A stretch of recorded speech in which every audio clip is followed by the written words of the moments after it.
Yo, what is up guys? Welcome to the day 79 recap of the 2016-2017 NBA season.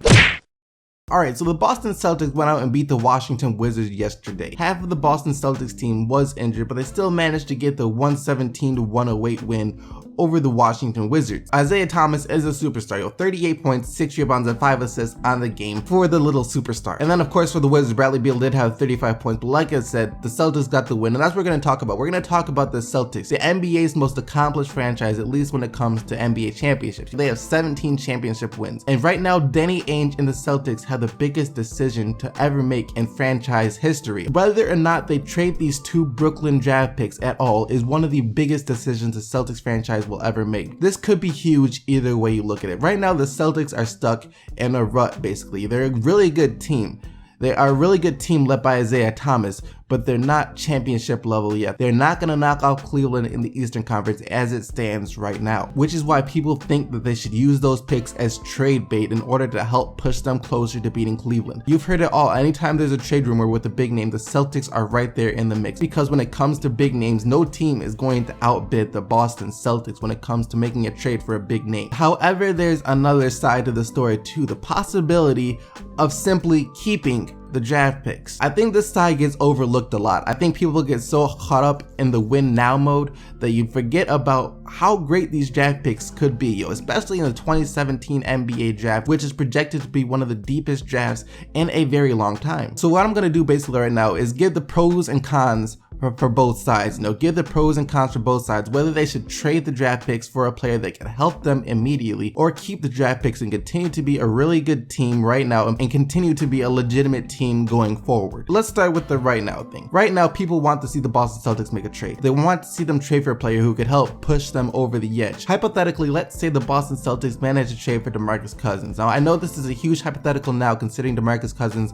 wants to stay in Sacramento, but just for the sake of the video, let's say that they land DeMarcus Cousins. Now, is DeMarcus Cousins alone enough to help the Celtics get past Cleveland in the Eastern Conference, and then whatever team from out west makes it to the NBA Finals, whether it's the Spurs, the Warriors, or the Dark Horse Rockets, whatever team out west makes it to the Finals, is the Boogie Cousins enough to get past that team as well? For me, it does give them more of a chance. In the end, I don't even think that gets them past Cleveland, but that's okay, because now here comes the offseason, right? Now they can sign someone like a Gordon Hayward. They can go after Gordon Hayward, which will give them a big three of Isaiah Thomas, Gordon Hayward, and DeMarcus Cousins. Now that is an extremely solid team. That is a great team. So now let's say they don't have the draft picks, but they have Gordon Hayward, DeMarcus Cousins, and Isaiah Thomas. That could very well be enough to push a team like Cleveland over the edge, to maybe finally surpass the Cleveland Cavaliers. That could very well be enough, if not enough, to at least make things interesting. I mean, sure, you may have given up a bit of your future with the draft picks plus whatever young player you had to get rid of to get DeMarcus Cousins, but in return, you got the chance to compete now for a championship. However, now let's look at the other side. You keep the draft picks. This season, of course, you don't challenge Cleveland whatsoever. You go into the offseason, though, you get a great player in the draft, maybe even as high as the first pick, depending on if the Brooklyn Nets can even win any more games. So you bring in that young player to a winning situation, which is great. And then in the offseason, you can still go after a guy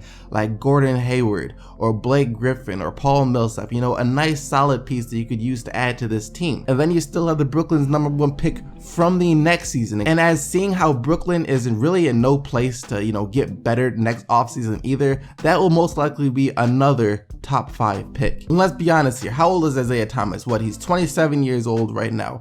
It's not like Isaiah Thomas after this year is going to completely fall off the map. I mean, he still has another 2 to 3 seasons playing at the level he has right now in him. And then you still have Avery Bradley, who I think is a very underrated shooting guard. What is he? He's like 26 as well. So, he still has a lot of time left as well. So it's not like this team necessarily has to go into win now mode. I mean, you can look at Al Horford. Al Horford is 30, but he's the type of guy whose game will allow him to age well in the NBA. So now with that in mind, and like I said, still the possibility to bring in a free agent this offseason like a Gordon Hayward, plus keeping the draft picks, keeping Jaylen Brown, keeping Marcus Smart, keeping your young players, what you could develop in Boston is something much more special than winning a championship in the next couple of years. You could develop an actual winning culture that could sustain itself for a very long time. When you bring in great young players, great young draft prospects into a winning culture, that can do a lot for your organization because they come into the league with players around them that know how to at least win. They can show them how to win, and then they can keep using that going forward and forward. And of course, that's going to make it even easier to bring in more free agents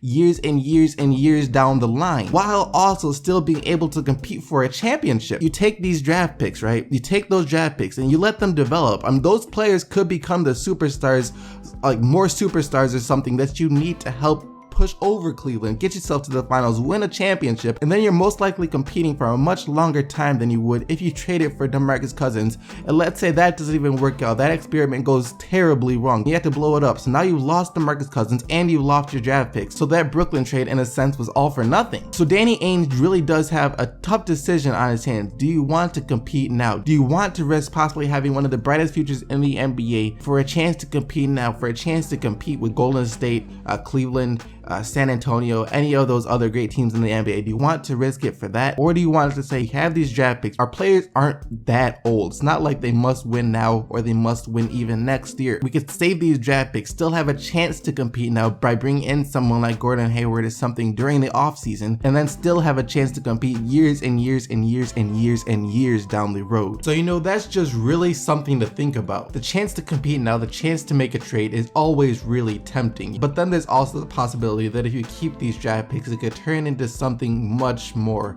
than just a chance to compete for a championship. I posted a poll asking this question on the Amino NBA Hardwood app. I want you guys to go vote. Would you or would you not trade the draft picks? So definitely go vote and let me know what you guys think. Another team that can have some serious questions to answer very soon is the New York Knicks. They lost to the Philadelphia 76ers on a TJ McConnell game winner. 98-97 is your final score. And now the Knicks, I believe, have won 1 in their last 10 games. This is a team that's really gonna have to look at itself hard in the mirror. Like, I honestly think that they messed up. They should have just started to build around Porzingis this offseason instead of trying to compete now. But that's another topic for another video. Joel Embiid, 21 points, 14 rebounds in 27 minutes. And for the Knicks, Carmelo Anthony had 28 points and Derrick Rose chipped in with 25 as well. Russell Westbrook got his 18th triple-double of the season yesterday. 24 points, 13 rebounds, and 12 assists. He had 18 total triple-doubles all of last season. And now just around the halfway mark, he already has 18. So he's looking at around finishing with 36 triple-doubles this season, which is just mind-blowing. The Cleveland Cavaliers are now 0-2 since acquiring Kyle Korver. Now that honestly doesn't mean anything considering they traded Mo Williams and they traded Mike Dunleavy and like a second round pick for him with all things they most likely weren't going to use. Kyle Korver struggled shooting the ball again, another 1 of 5 performance from the field, only 2 points in his 25 minutes off the bench. And really no one on the Cleveland Cavaliers could get it going at all. As a team, they shot 34% from the field and 30% from 3. LeBron James 20 points, 11 rebounds, and Kyrie Irving only 11 points on 4 of 16 shooting from the field. The Blazers really never had to look in their rearview mirror this entire game. 27 points for CJ McCollum, only 14 for Damian Lillard. He struggled shooting the ball again, but Allen Crabbe had another terrific game off the bench. 9 of 11 from the field, 3 of 5 from 3 on 24 points for Allen Crabbe. The Timberwolves cooled off the red-hot Houston Rockets last night, 119-105. Karl Anthony Towns with a monster game, 23 points, 18 rebounds, 5 assists, and 3 blocks. And Andrew Wiggins had a solid game as well with 28 points. And Ricky Rubio, congratulations, you actually did something, 10 points and 17 assists for Ricky Rubio. The Rockets lost. James Harden really struggled from 3, only shooting 2 of 11 from 3. He still finished with 33 points and 12 assists. The Los Angeles Clippers got another win. 18.7 rebounds and 6 assists and 4 steals from Chris Paul. 10 points, 20 rebounds and 3 blocks from DeAndre Jordan. And 22 points, 6 rebounds and 5 assists for JJ Redick. It's the Clippers. They just went through the rough patch and now they're bouncing back. Blake Griffin should return at some point this month. And that about wraps up all the action of the Day 79 recap of the 2016-2017 NBA season. Thanks guys so much for all the support you showed on my poll from yesterday. Like I said, go vote on the poll from today whether or not you think the Boston Celtics should make the trade or not. The link to the poll will be in the description and also down in the comment section below. Hope you guys enjoyed the video. Make sure to like the video if you did, and don't forget to subscribe for more daily NBA videos. And until tomorrow, keep getting them buckets, Team SDC, and I'm out of here. Peace!